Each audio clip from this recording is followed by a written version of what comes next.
वारकरी संतांच्या श्री संतांच्या माथा चरणावरी साष्टांग हे करी दंडवत उपजोन या पुढती येऊ काला खाऊ दही भात वैकुंठी तो ऐसे नाही कवड काही काल्याचे।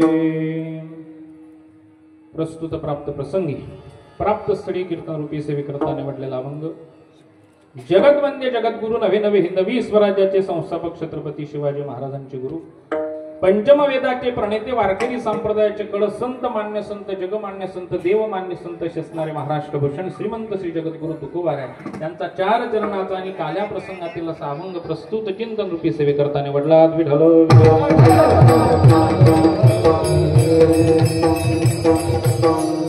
चिंतन सेवेला आरंभ करण्यापूर्वी थोडासा परिहार देणं इष्ट आहे तो म्हणजे असा आजची सेवा तीन निमित्त आहे आपण सर्वजण एकत्रित या ठिकाणी जे उपस्थित आहोत त्याचं कारण आपणा सर्वांना माहिती आहे।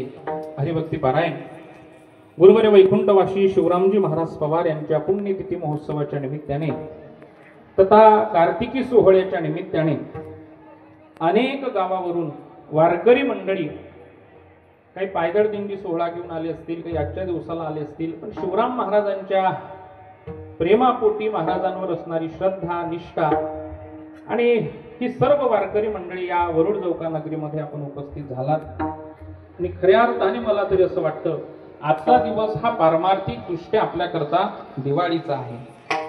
लौकिक दिवाळीचा उत्सव सण आपण सर्वांनी साजरा केला, पण पारमार्थिक दृष्ट्या आपण सर्व वारकरी मंडळी आहात। पारमार्थिक दृष्ट्या आपली दिवाळी जर कोणती असेल तर तो दिवस म्हणजे आजचा दसरा दिवाळी तोची आम्हा सण सखे संतजन भेटतील। जगद्गुरुशी तुकोबाराय सुद्धा दिवाळीच्या दसऱ्या या सणाच्या संदर्भाने असं सांगतायत की ज्या दिवशी माझे सज्जन वारकरी मला भेटतायत ना तो दिवस खऱ्या अर्थाने माझ्या करता दसऱ्याचा आहे, तो दिवस माझ्या करता दिवाळीचा आहे। आणि म्हणून आपणा सर्वांची दिवाळी जर कोणती असेल तर शिवराम महाराजांचा हा पुण्यतिथी महोत्सव विठ्ठल।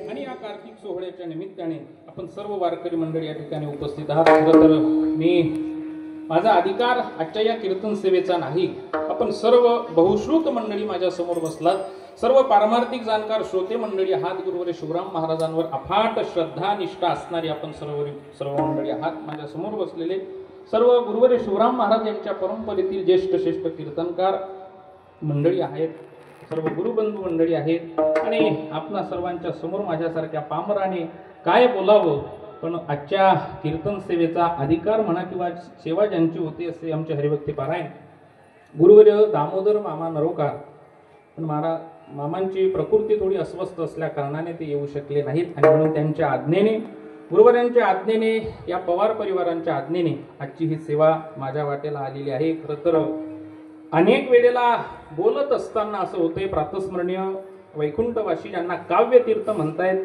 जगन्नाथ अण्णा पवार यांचं वाक्य आहे। अण्णा म्हणायचे कधी कधी वक्त्याला बोलत असताना दडपण येतं, कधी कधी वक्त्याला बोलत असताना दडपण येतं, एरवी कधी कधी काही दडपून देता येतं, तशी आजची परिस्थिती माझी झाली, आज दडपण येते आहे। कारण सर्व पारमार्थिक क्षेत्रातील दिग्गज मंडळी समोरही बसलेली आहेत, पाठीमागे सुद्धा उपस्थित आहेत, पण तरी का होईना एक शिवराम महाराज पवार या परंपरेचा पायिक सेवक वारकरी या नात्याने आपणा सर्वांच्या प्रेमापोटी आजची सेवा माझ्या वाटेला आली। खरं तर ज्ञानोबारांच्या परिभाषेत सांगायचं झालं तर माऊली म्हणतायत ना तरी बालक बोबडा बोली का वाकुडा विचुका पाऊली ते चोज करुणी माऊली दिजे जीवी, किंवा दृष्टांत एका ओवीच्या माध्यमातून ज्ञानोबाराय देत आहेत की बालक बापाची ताटी रिगे बापा त्याची जेवू लागे की संतोष लेनी वेगे मुखची ओढवी या न्यायाने आपण सर्वांनी आजचा स्वीकार करावा। आपणा सर्वांच्या आशीर्वादाने संकल्पित वेळामध्ये होईल त्या पद्धतीने चिंतन मांडण्याचा मी प्रयत्न करतोय। विठ्ठल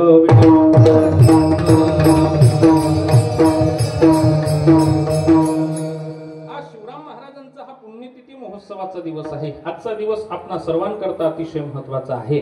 खरं तर 84 सालामध्ये गुरुवर्य वैकुंठवासी शिवराम महाराज शांत झालेत, अर्थात आपणा सर्वांचा निरोप घेऊन निघून गेलेत। बऱ्याच वेळा विचार असा येतोय की 84 ते सालच का शिवराम महाराजांनी निवडलं असावं। माझ्या दृष्टिकोनातून माझ्या अल्पशा बुद्धीनुसार मी त्याचा अन्वय असा लावला की 84 साल गुरुवर शिवराम महाराजांनी जाण्याकरता निवडलं. त्याचं कारणही असं आहे की आपणा सर्वांचा उद्धार करत करत प्रत्येक गावामध्ये जाऊन ही वारकरी संप्रदायाची पताका फडकवण्याचं काम गुरुवर शिवराम महाराजांनी केलं आणि प्रत्येक या समाजाला, प्रत्येक जीवाला 84 लक्ष योनीतून आपण मुक्त करावं किंवा त्यांनी त्यांच्या हयातीमध्ये सर्वांना मुक्त केलं. त्या 84 लक्ष योनीतून मुक्त केलं म्हणून कदाचित 84 साल निवडलं असावं. विठ्ठल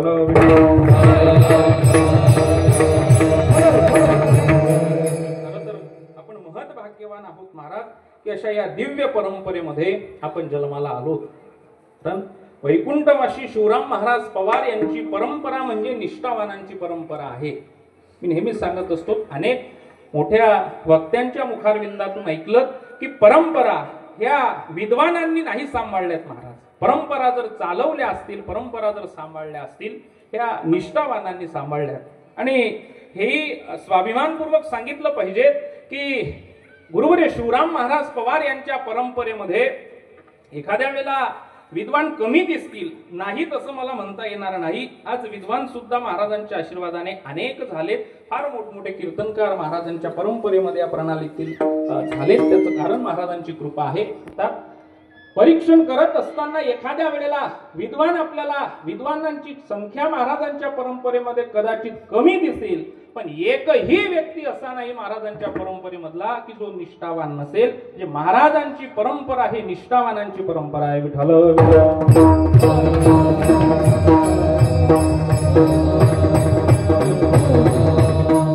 काय वर्णन करावं महाराज. खरं तर गुरुवर शिवराम महाराज आम्ही डोळ्यांनी पाहिले नाही, पण त्यांच्या परंपरेमध्ये जे काही मंडळी वावरली, त्यांच्या परंपरेमध्ये त्यांच्या सोबत पारमार्थिक सेवा ज्या ज्या मंडळींनी केली, अर्थात ज्या कुळामध्ये मी जन्माला आलो, माझे आजोबा वैकुंठवासी हरिभक्ती पारायण जगन्नाथ पाटील दराळ त्यांच्या सोबत राहून ही पारमार्थिक सेवा करण्याची सुवर्ण संधी मला प्राप्त झाली. खरं तर त्यांच्या पुण्याईनेच, गुरुवर शिवराम महाराजांच्या आशीर्वादाने, आई वडिलांच्या पुण्याईने आज एवढ्या मोठ्या थोर मोठ्यांच्या उपस्थितीमध्ये महाराजांच्या या पुण्यतिथी महोत्सवातील हा काल्याच्या कीर्तन सेवेचा मान माझ्यासारख्या पामराला प्राप्त झाला. खरं तर या लोकांची निष्ठा पाहिलीत ना महाराज, मला एवढंच सांगायचं आहे की महाराजांच्या सोबत राहणाऱ्या लोकांची जर एवढी निष्ठा असेल तर महाराजांची भगवान श्री पांडुरंग परमात्म्यावर काय निष्ठा असेल महाराज. ज्यांची कीर्तन सेवा आज काल्याची होती असे आमचे हरिभक्ती पारायण गुरुवर्य दामू मामा, आपण सर्वांनी त्यांना पाहिलं. आणि मला तरी असं वाटतं की मामाचं नाव घेतल्यानंतर प्रत्येकाच्या चेहऱ्यावर हसू उमटतं. त्याचं कारणही असं आहे, मामांचं कीर्तन म्हणजे एक विनोदी शैलीतून अभंगाची भूमिका आपल्या समोर मांडतायत आणि किती वेळेमध्ये बोलावं हे सांगायची गरजच नाही मामांना. अर्थात मला एवढंच सांगायचं आहे की शिवराम महाराजांसोबत गुरुवर्य मामा असतील, आधी करून सर्वच मंडळी महाराजांच्या सोबत राहिलेत. मला निष्ठा या विषयावर आपल्याशी बोलायचं आहे की किती निष्ठा म्हणावी. महाराजांच्याच परंपरेतील गुरुवर्य शिवराम महाराजांनी सुरू केलेला आमच्या सासन रामापूर येथील गाथापारायण सप्ताह, त्या सप्ताहाची सुरुवात व्हावी. सुरुवात झाल्यानंतर 2-3 दिवसाचा कालावधी लोटावा. महाराजांच्या म्हणजेच दामू मामांच्या सौभाग्यवतीची तब्येती जरा बिघाड व्हावा आणि शासनालाच नेमक्या ट्रीटमेंट घेण्याकरता त्यांनी यावं. अचानक काय कर्म धर्म संयोग त्यांचं आयुष्य संपलं असं म्हणावं. काहीही कोणता फार मोठा दुर्धर आजार नसताना त्यामध्येच त्यांचं निधन व्हावं. निधन झाल्यानंतर गावामध्ये येऊन गुरुवर्य मामांनी अग्नी देऊन त्यांचा अंत्यसंस्कार त्याच दिवशी उरकवावा. मला निष्ठा सांगायची आहे, दुपारी सौभाग्यवतीचा स्वतःच्या पत्नीचा अंत्यसंस्कार उरकवला आणि संध्याकाळी सप्त्याकरता हजर झाले. याला महाराज निष्ठा म्हणतायत. विठ्ठल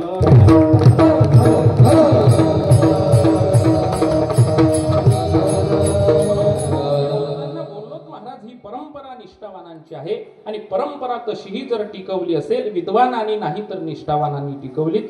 मी त्याचा उल्लेखही आपल्या समोर करेल. तर थोडं नाथबाबांचं चरित्र जर आपण डोळ्यासमोर ठेवलं तर परंपरा ही विद्वानांनी टिकवली असती ना, असं जर आपल्याला कदाचित वाटत असेल ना, तर उर्वरित राहिलेली भावार्थ रामायणाची जबाबदारी नाथ महाराजांनी स्वतःच्या विद्वान मुलगा हरिपंडिताकडे न देता ती जबाबदारी गावबाकडे दिली नसती, ती हरिपंडिताकडे दिली असती. पण महाराजांना नाथबाबांना माहिती होतं की माझा मुलगा विद्वान आहे, पण निष्ठावानाच्या यादीत नाव कोणाचं असेल तर ते गावबाचं आहे. पण उर्वरित भावार्थ रामायण पूर्ण करण्याची जबाबदारी स्वतःच्या विद्वान मुलाकडे न देता निष्ठावान असणाऱ्या गावबाकडे दिली. मला यामधून हीच भूमिका आपल्या समोर मांडायची आहे की परंपरा ही विद्वानांनी नाही तर निष्ठावानांनी टिकवली. आणि आज या ठिकाणी येणारा प्रत्येक व्यक्ती, मला तरी असं वाटतं की हा प्रत्येक व्यक्ती निष्ठावान आहे. आणि आपण सर्व निष्ठेने आलो,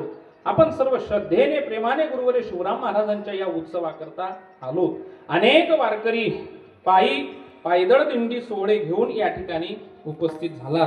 मला सांगा ना, काल महाराज सुद्धा कीर्तनामध्ये बोलले, अनेक गावांमध्ये अनेक मोठमोठ्या उत्सवामध्ये प्रामुख्याने दिंडी स्पर्धा आयोजित केल्या जाते. फार मोठ्या रकमेचं बक्षीसही ठेवल्या जातं. एवढं बक्षीस ठेवूनही, एवढा प्रचार प्रसार करूनही त्या ठिकाणी एवढ्या दिंड्या येतीलच हे सांगता येणार नाही.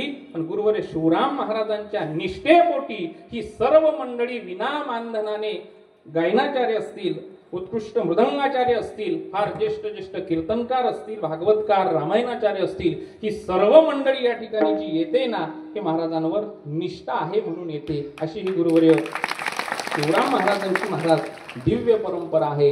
काय कार्य असेल महाराज, हे कार्य प्रत्यक्षरित्या आपल्याला दिसतं. यालाच म्हणताय तुका म्हणे का मरणेची सरे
शिवराम महाराज तुमच्या आपल्यामध्ये आहेत. काय कार्य असेल गुरुवर शिवराम महाराजांचं, याचा विचार, याचं चिंतन कधीतरी एकांतामध्ये आपण केलं पाहिजे. आज अनेक गावागावातील दिंड्या या ठिकाणी येत आहेत. खर तर हा बारुल्याचा जो परिसर आहे ना, हा परिसर परमार्थिक वाटेला लावण्याचं जर फार मोठं काम जर कोणी केलं असेल ना, ते गुरुवर शिवराम महाराजांनी केलं. तर त्या गावातील लोकांची परिस्थिती तुम्ही पाहिलीत ना, नुसतं दारू पीत नव्हतेत महाराज, त्यांच्या भट्ट्या होत्या म्हणे दारूच्या. त्यांच्या गुरुवर शिवराम महाराजांच्या सोबत राहणारे, संगातीमध्ये राहणारी मंडळी ते अनुभव महाराजांचे, ते साक्षात्कार महाराजांचं, ते कर्तृत्व, ते कार्य सांगतायत की भट्ट्या दारूच्या त्यांच्या होत्या, पण ते सर्वस्वी बंद करून त्यांनाही माळकरी बनवण्याचं काम कोणी केलं असेल ते गुरुवर शिवराम महाराजांनी केलं. मग त्यावेळेला हे कार्य करत असताना शिवराम महाराजांना सुद्धा त्रास झालाच ना महाराज. कारण एरवी ज्ञानोबाराय तुकोबारायांपासून तर थेट शिवराम महाराजांपर्यंत जर आपण इतिहास पाहिला ना, एकाही साधूचं जीवन असं नाही की त्या साधूच्या जीवनामध्ये त्याला त्रास झाला नाही. त्या साधूच्या जीवनामध्ये लोकांनी नाना प्रकारे त्यांना नावं ठेवून त्या कार्यापासून थांबवण्याचं काम केलं. पण साधू त्याला म्हणतायत, साधूची संताची व्याख्या करत असताना जगद्गुरु श्री तुकोबाराय असं म्हणतायत, जगाचे आघात सहन करण्याचं सामर्थ्य ज्यांच्यामध्ये असते ना, त्यांना खऱ्या अर्थाने साधू म्हणताय. तुका म्हणे तेची संत सोशी जगाचे आघात. अर्थात तुकोबारायांची ही जी म्हणजे पद आहे ना, हे गुरुवर शिवराम महाराजांच्या जीवनाशी तंतोतंत निगडित आहे. समाजाचे आघातही त्यांनी सहन केले, पण सहन करत असताना ते लोक अपवादाला थांबले नसते. कारण 750 वर्षापूर्वी विश्वमाऊली ज्ञानोबाराय जर लोक अपवादाला थांबले असते ना तर आपल्याला ज्ञानेश्वरी सुद्धा कळाली नसती. 450 वर्षापूर्वी जगद्गुरु श्री तुकोबाराय जर लोक अपवादाला थांबले असते ना महाराजांची अभंग गाथा सुद्धा आपल्यापर्यंत आली नसती. आणि 35-40 वर्षापूर्वी गुरुवर्य शिवराम महाराज जर लोक अपवादाला थांबले असते ना आज आपण सर्वजण या ठिकाणी एकत्रित नसतो. आपल्या घराघरामध्ये तुकोबारायांचा गाथा जो पोचलात ना त्याचं कारण जर काय असेल तर गुरुवर्य शिवराम महाराज आहेत. विठ्ठल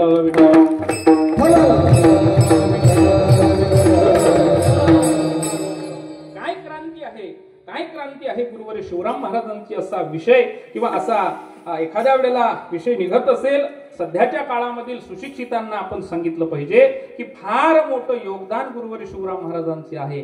काय कार्य आहे सध्याची जी सुशिक्षित पिढी आहे त्यांची अशी विचारधारा आहे की वारकरी संप्रदायातील संतांनी हरिपाठ, काकडा, कीर्तन, प्रवचन, ज्ञानेश्वरी गाथा याच्या व्यतिरिक्त समाजाला दिलं तरी काय, देवदेव करणं एवढंच शिकवलं किंवा वारकरी संप्रदायातील संतांनी समाज हा आळशी बनवून ठेवला असा आरोप आक्षेप सध्याच्या सुशिक्षित पिढींचा संप्रदायाच्या संतांच्या संदर्भाने येताना दिसतोय. पण त्यांना सुद्धा आपण सांगितलं पाहिजे जे आताचे सुशिक्षित झालेले लोक जे कार्य करू शकत नाहीत, जे क्रांती अनेक वेळेला पैसा खर्च करूनही होऊ शकत नाही, ती क्रांती फक्त आणि फक्त कीर्तन प्रवचनाच्या माध्यमातून जर कोणी केली असेल तर ते आमच्या संतांनी केली. काय कार्य होतं महाराज, अनेक कुटुंब व्यसनापायी उद्ध्वस्त झाले होते. परमार्थाच्या कासेला लावण्याचं काम गुरुवर्य शिवराम महाराजांनी केलं. त्या परंपरेमध्ये बऱ्याचदा वाचतोय, बऱ्याचदा कीर्तनाच्या माध्यमातून ऐकतोय, पण काही मंडळी परंपरेमध्ये जुळलेली अशी आहे की त्यांच्या घराण्यामध्ये कुठं संप्रदायाची परंपरा नव्हती. त्यांचा पूर्वार्ध जर पाहिलात ना पूर्वार्ध सुद्धा सामान्य नव्हता. खरं तर या ठिकाणी बसलेल्या मंडळींना सुद्धा माहिती आहे, अनुभूती असेल की माझ्या आजोबांचा जर पूर्वार्ध पाहिलात ना ज्यांना ज्ञानेश्वरी, गाथा, हरिपाठ या कोण्याही गोष्टीचं घेणं देणं नव्हतं. गुरुवर्य मामा असं सांगतायत की आठवड्यातून असं म्हणा 2-3 दिवसच त्यांचे खाली जायचे. कशाचे? मांसाहार बंद ठेवण्याचे. म्हणजे एवढं मांसाहार करायचे, दारू प्यायचे, एवढं व्यसनी जीवन असूनही गुरुवर्य शिवराम महाराजांची भेट त्यांची झाली. आमच्या गावातील भारुडा करता जे प्रसिद्ध होते, आपल्या सर्व मंडळींना माहिती असेल की स्वर्गीय श्री नांगोजी राणे मुंडे गुरुजींनी त्यांच्या चरित्र ग्रंथामध्ये त्यांच्या नावाचा उल्लेख केला. त्यांच्याकडं सर्वप्रथम गुरुवर्य शिवराम महाराज, पाटकर महाराज, भोजने महाराज ही सर्व मंडळी आलीत आणि त्यांचं आणि आमच्या आजोबांची अशी मैत्री होती. त्या मैत्रीच्या निमित्ताने कोणीतरी महाराज आले म्हणून यांचंही तिथे जाणं झालं. मला संतांच्या शब्दाचा काय परिणाम होतोय हे आपल्या समोर सांगायचं आहे. तिथे गेल्यानंतर आमच्या आजोबांनी आग्रह केला शिवराम महाराज, पाटकर महाराजांना की आमच्या घरी तुम्ही आलं पाहिजे. विचारलं प्रामुख्याने पाटकर महाराज शिवराम महाराजांनी, कारण याच्या गळ्यात माळ आहे काय. त्यांनी त्या नांगोजी राणीने उत्तर दिलं, म्हणे बाबा त्याच्या गळ्यात माळ नाही, 8 दिवसातून 2 दिवस खाली गेले तर भाग्य समजायचं, असं याचं जीवन आहे. महाराज त्यावेळेला म्हटले की आम्ही लेका माळकऱ्याच्या घरचं पाणी सुद्धा पेत नाही. एवढा शब्दाचा परिणाम झाला. मग पाणी पित नाही तुम्ही माळकऱ्याच्या घरचं, म्हणजे ज्याच्या गळ्यात माळ नाही त्याच्या घरचं पाणी पित नाही. जर मी माळ घातली तर तुम्ही पाणी पिणार काय. त्यावेळेला शिवराम महाराज म्हटले पाणी नाही, तू जर माळकरी होत असेल ना तर तुझ्या घरचं जेवण सुद्धा घेण्याकरता आम्ही तयार आहे. याला संतांच्या बोलण्याचा परिणाम म्हणतात. हित उपदेश करुणी सायास शिकविती. हा परिणाम गुरुवर्य शिवराम महाराजांनी त्या काळामध्ये केला. अनेक कुटुंब सुधरवले.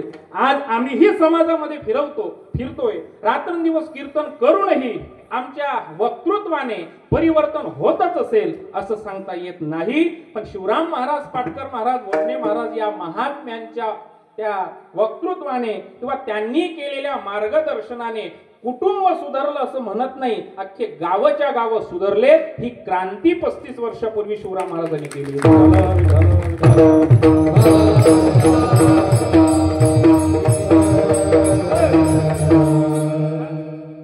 पृष्ठ अपृष्ठता हा विषय सध्या शासनाने आपल्यापर्यंत पोहोचवण्याकरता अनेक वेळेला काही त्यावर व्याख्यान होत असतील, नाना प्रकारचे काही प्रयोग राबवल्या जात असतील, पण ही मोठी क्रांती मी सुशिक्षितांकरता सांगतोय की जे म्हणतायत ना वारकरी संप्रदायाने काय दिलं किंवा संप्रदायातील संतांनी काय क्रांती आहे, ज्ञानेश्वरी गाथा हरिपाठ टाकायच्या व्यतिरिक्त त्यांच्याकरता सांगतोय की जातीयता समूळरित्या नष्ट करण्याचं कामही आमच्या गुरुवर्य शिवराम महाराजांनी केलं आणि संप्रदायाच्या नियमाला अनुसरून असं जीवन शिवराम महाराज जगले. खरं तर आजचा दिवस म्हणजे कीर्तनकार हा बंदिस्त असतोय, चरित्र ते उच्चारावे केले देवे गोकुळी, पण त्याही पेक्षा मला असं वाटते आपण सर्वजण काले खाणारे आहोत असंही म्हटलं तरी चालते, काले ऐकणारे सुद्धा आहोत. आजच्या दिवसाला तरी प्रासंगिकरित्या महाराजच आपल्या समोर मांडल्या गेले पाहिजेत असा एक माझा भाव आहे. विठ्ठल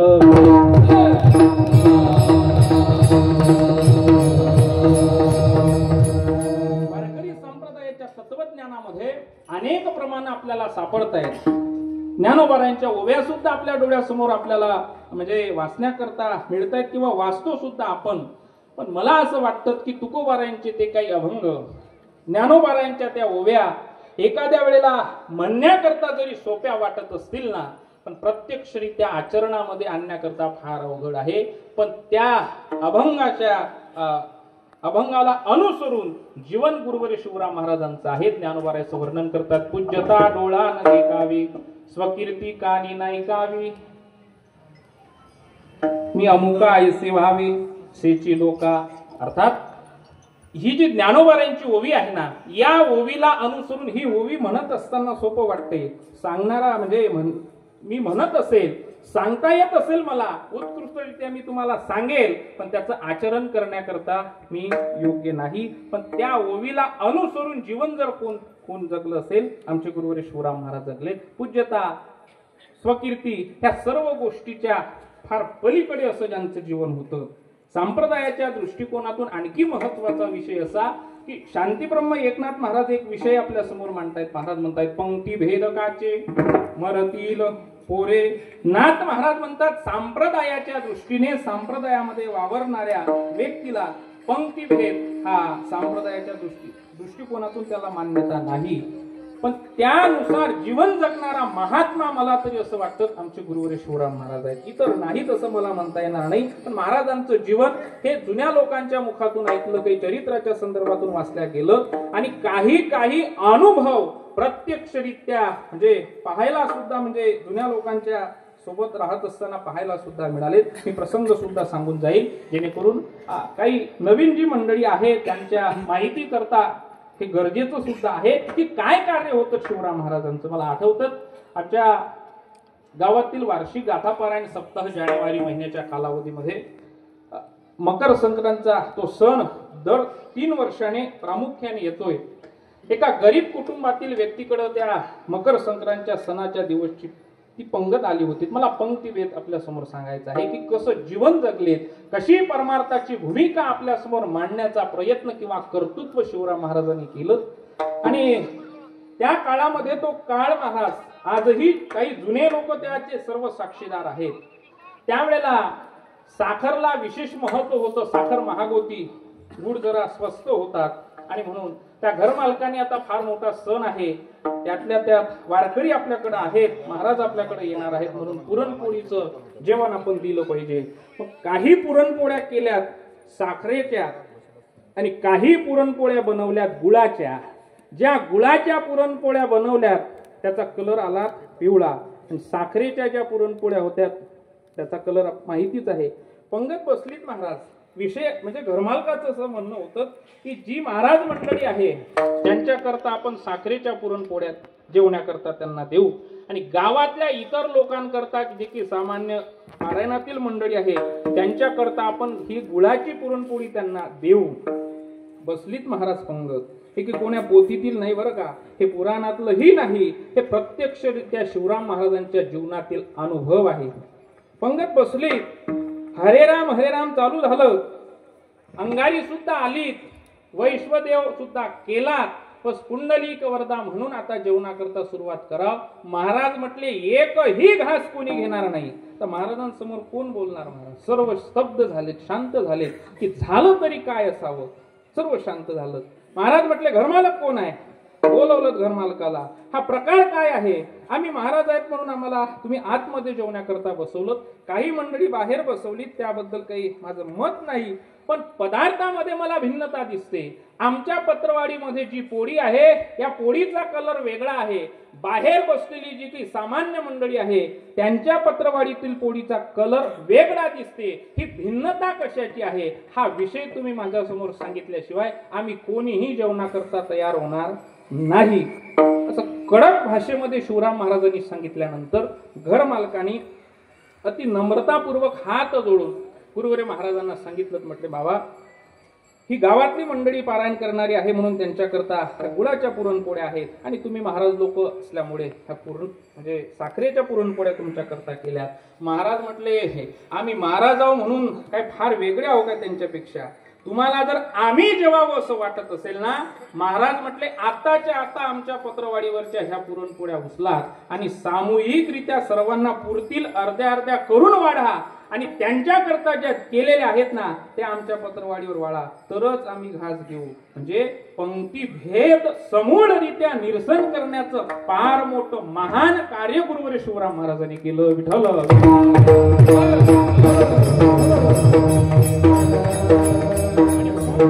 निष्ठेच्या संदर्भाने प्रामुख्याने गुरुवर शिवराम महाराजांच्या परंपरेकडे पाहिल्या जाते. हा अनुभव मी बऱ्याचदा म्हणजे प्रामुख्याने स्वाभिमानाने सांगावंसं वाटतं. अनेक जिल्ह्यांमध्ये अनेक परंपरेमध्ये कीर्तन सेवेच्या प्रवचन सेवेच्या निमित्ताने फिरत असताना आम्ही ही जी काही परंपरेतील जी काही सर्व गुरुबंधू मंडळी किंवा जे काही नवोदित कीर्तनकार मंडळी आहे, या सर्वांकडे पाहण्याचा दृष्टिकोन समाजाचा वेगळा आहे.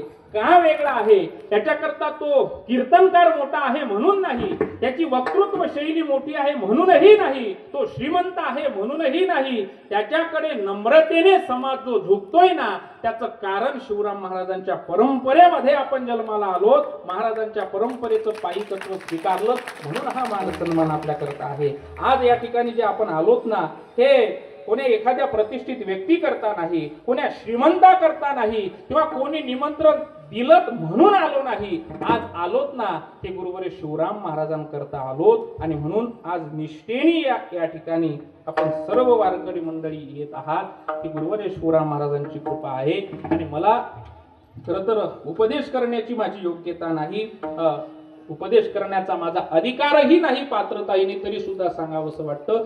जे निष्ठावानांची परंपरा म्हणून गुरुवर शिवराम महाराजांच्या परंपरेकडे पाहिल्या जातं, त्याच पद्धतीने सध्याच्या ही सर्व जी काही मंडळी असेल यांनी त्याच निष्ठावानांच्या परंपरेमध्ये आपण जन्माला आलो, हा आपला स्वाभिमान आहे. हे गृहीत धरून महाराजांची तत्वप्रणाली ज्या पद्धतीने होती, निदान जरी बदल झाला असेल, काळामध्ये परिवर्तन झालं पाहिजे, काळानुसार बदललं पाहिजे, हे जरी 100% खरं असलं ना, पण काळानुसार काही गोष्टीमध्ये बदल झाला पाहिजे. पण महाराजांची जी नियमावली आहे, जी परंपरा आहे, जी तत्वप्रणाली आहे, त्यामध्ये तरी फारसा बदल होता कामा नये. जी महाराजांची तत्वप्रणाली होती, जी नियमावली होतीत ना, त्यानुसारच आपणही वाटचाल करण्याचा प्रयत्न केला पाहिजे. म्हणून आजही अनेक मंडळी पायदळ या ठिकाणी दिंड्या घेऊन येतात. सुविधा नाहीत असं म्हणता येणार नाही, सुविधा प्रत्येकाकडे आहे. एकही व्यक्ती इथे बसलेला मला असं वाटत नाही त्याच्याकडे 4 व्हीलर नसेल म्हणा किंवा 2 व्हीलर नसेल. प्रत्येकाकडे व्यवस्था असूनही आजही अनेक दिंड्या पायी येतात. का पायदळ येतात? त्याचं कारण जर काय असेल तर हा शिवराम महाराजांप्रती एक कृतज्ञता भाव आहे. आम्ही सामन्यावरून इकडलाही प्रवास आमचा पायीच असतो, तिकडला सुद्धा प्रवास पायी असतो. बरेच लोक प्रश्न करतायत किंवा काही जण म्हणतायत आम्ही वाहनाची सुद्धा व्यवस्था करतो. महाराज, काळानुसार बदललं पाहिजे, काळानुसार बदल झाला पाहिजे.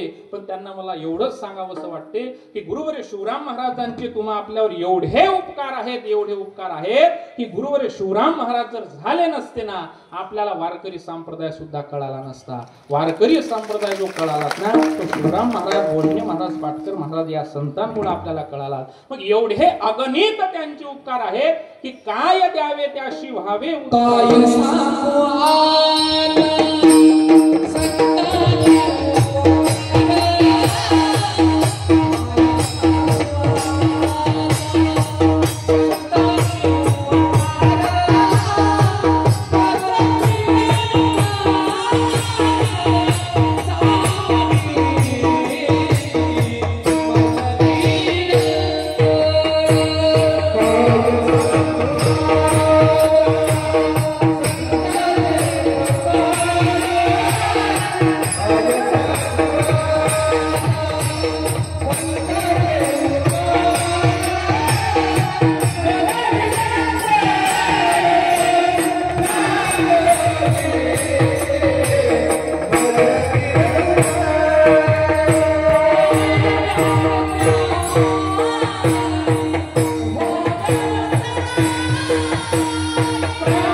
संतांचे उपकार मज निरंतर जागविती. किती उपकार शिवराम महाराजांचे आपल्यावर आहेत महाराज, की जे उपकार आई वडीलही करू शकत नाही त्याच्या पलीकडे उपकार संतांच्या केले. उपकार सांगू मी काय, बाप न करीवो ऐसी माय. मग या शिवराम महाराजांच्या उपकारातून तुम्ही आपण उतराई होऊ शकत नाही. देह जरी त्यांच्या चरणी समर्पित केलात ना महाराज, त्यांच्या उपकाराची परतफेड आपण करू शकत नाही. पण निदान या पुण्यतिथी महोत्सवाच्या निमित्ताने तरी एक पायदळचा प्रवास करून एक नाम साधना आपल्याकडून होते. खरं तर वारीमध्ये काय फलश्रुती असेल आपण सर्व वारकरी हात सांगण्याची आवश्यकता नाही. कायिक वाचिक मानसिक तीनही प्रकारच्या तपाची फलश्रुती पायदळ चालणाऱ्या वारकऱ्याला प्राप्त होते. मग या उपकारातून आपण उतराई होऊ शकत नाही. निदान पायी नाम चिंतन करत शिवराम महाराजांच्या या पुण्यतिथी महोत्सवाला जर आपण आलत ना, एक महाराजांच्या प्रती कृतज्ञता भाव वर्षातून आपल्याला व्यक्त करता येईल. आणि म्हणून ही सर्व मंडळी अतिशय निष्ठेने या ठिकाणी येत आहेत. खरं तर महाराजांचं जीवन हे अगम्य आहे, महाराजांचं जीवन हे अलौकिक आहे. नुसतं महाराज जरी सांगतोय म्हटलं ना, माझी वाणी कमी पडेल. असं अलौकिक जीवन, अलौकिक व्यक्तिमत्व, असे अलौकिक संत कोण असतील तरी वैकुंठवासी गुरुवर शिवराम महाराज आहेत. भरपूर वेळ त्यांच्या जीवनावर आपल्याला बोलता येईल, पण आपल्याला संकल्पित वेळामध्येच थांबायचं आहे. सर्व मंडळी, काही मंडळींना पायी प्रवास करायचा आहे, प्रत्येकाला आपल्या गावी पोहोचायचं आहे. या सर्व गोष्टी लक्षात ठेवून अभंगाकडे वळतोय. विठ्ठल विठ्ठल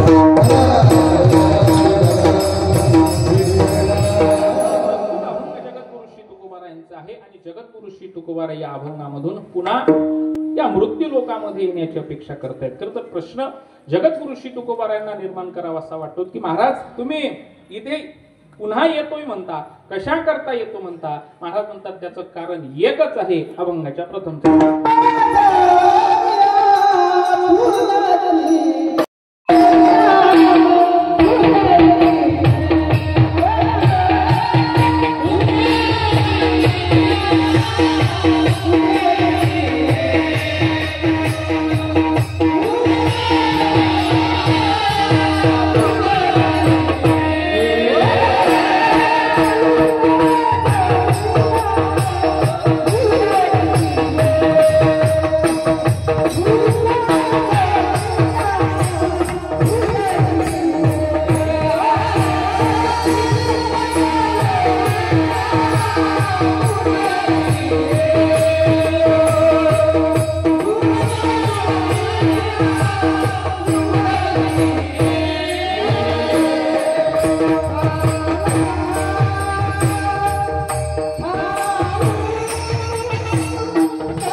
कशा करता त्याचं कारण, त्याची कारण मीमांसा अभंगाच्या प्रथम चरणाच्या उत्तरार्धामध्ये महाराज विशद करतायत. काला खाऊ दहिरा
शिवरामजी महाराज पवार यांची पुण्यतिथी आणि कार्तिक सोहळ्याच्या निमित्तानं सर्व जमलेले भाविक भक्त यांचं मी सर्वांचं स्वागत करतो।